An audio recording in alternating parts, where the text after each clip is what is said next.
world at war, forever, evermore. Good battle is good business and ain't nothing for the poor. The world at war, forever, evermore. Good battle is good business and ain't nothing for the poor. The world at war, forever, evermore. Good battle is good business and ain't nothing for the poor. The world at war, forever, evermore. What you fighting for? Oh, what you fighting for? So what you fighting for? So what you fighting for? Your comments will be quite important in the process ahead. I think that the contribution of NGOs and, generally speaking, your own views and whatever you do on the ground in relation to the EU and gas targets are important.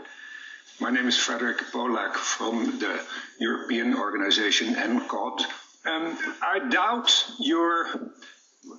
what you say that you're open to be challenged. I had a bad experience in that respect with you, sir. I'm sorry to say, and that was at the New Orleans conference that you mentioned, where I put a very simple question to you, and twice I put that question to you and you refused to answer, and you started to stray away and talk about other things, but you did not answer the question, so I'll do it again now, if I may. A simple question.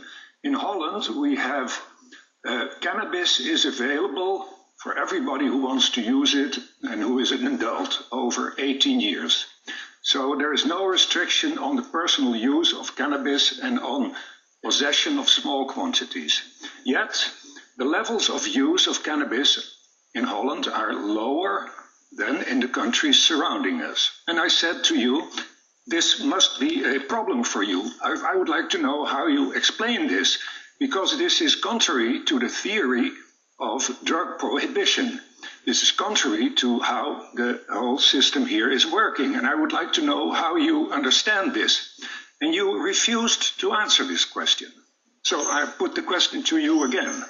Oh, my friend, I did not refuse. Actually, I got into trouble because, as you recall, in New Orleans, as I was addressing this very point of the Netherlands, I made certain statements that were then picked up by the Dutch press, and they were used in a formal statement about stigmatizing my own behavior in the Netherlands. So I did not, and I didn't recall you personally, sorry, 1,200 people, but I do recall your question. The answer to your question comes from the Netherlands himself, for example, from the very same mayor of Amsterdam. As you know, no more than 14 years ago, there were 2,600 coffee shops selling marijuana. In the Netherlands, there have been a decreasing number and size progressively. There are about 550 now. The administration of Amsterdam decided to move them out of the city, out of the red district, towards the borders of Germany, Belgium, and France, obviously making clear that the government itself and the administration consider the experiment a failure. And I would like to put an end to that, period. Thanks.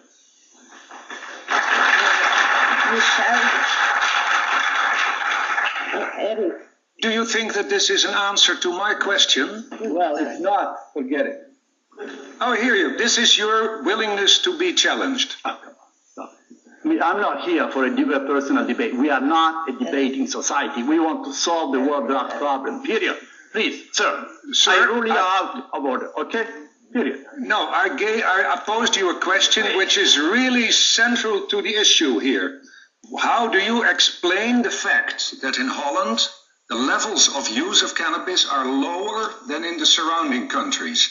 This is a very clear question, and I would like to know, you must have an explanation for it. The mayor of Amsterdam has decided to do what I just told you. You're mistaking him with the mayor of Maastricht, that's the first thing, and whether it Will you have a question on the left here? There is a question that you tried to raise several times already. When did you raise it first? Why do you raise it? Why do you think it's important? The first time I raised the question was at the DPA meeting in New Orleans, and Costa had that he came there in itself was very good, I think, was really okay. And after his plenary speech, he was in a discussion in a smaller group, And there were many questions for him, and there I asked this question already, but he simply avoided it, and when I came back with the same question, he got mad and he started to scold and he said things like Holland is not the good guy of Europe and Holland produces all the amphetamine and Holland poisons Europe and things like that.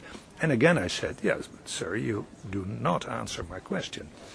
And I thought, in his position, he must have an opinion on this. He cannot, he is paid by us taxpayers to do this work, and he must be able to explain when something like this happens, which is contrary to the whole idea of drug prohibition.